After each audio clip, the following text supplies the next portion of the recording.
25 апреля под председательством главы государства Касым-Жомарта Токаева прошла 33-я сессия Ассамблеи народа Казахстана «Единство, созидание, прогресс».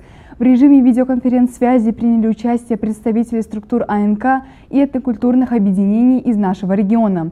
В частности, по обсуждаемым на совещании вопросам члены АНК, этнокультурные объединения и структуры приняли участие в проведении информационно-разъяснительной работы среди населения.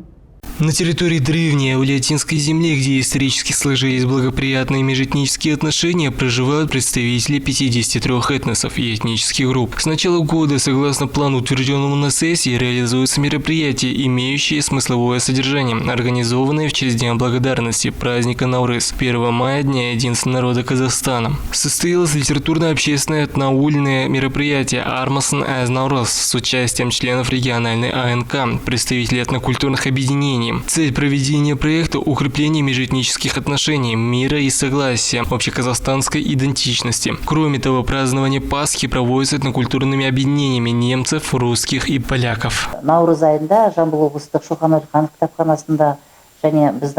В марте в Жамбылской областной библиотеке имени Шоканова-Алиханова и других наших городских библиотеках были проведены мероприятия. Реализовано литературно-общественное мероприятие в этноуле «Армасан as Наурыз». Кроме того, этнокультурное объединение немцев, русских и поляков наряду с празднованием Пасхи также активно приняли участие в цикле мероприятий, посвященных декаде Наурызнама, в рамках которой были организованы различные национальные и государственные мероприятия. Кроме того, в преддверии 1 мая, Дня единства народа Казахстана, представители этнокультурных объединений встретились в городских библиотеках имени Абая Кунанбаева, Мухтара Ауэзова, Шоханова-Алихана и номер 6 в Международном Тарасском инновационном институте имени Шерхана Муртазы со студентами школы 125 Education, чтобы рассказать важную информацию о работе Ассамблеи народа Казахстана, а также о ценностях празднования 1 мая. Тимирлан Исраилов, Альджан Солубеков, Азамат Бескенов, 77 News.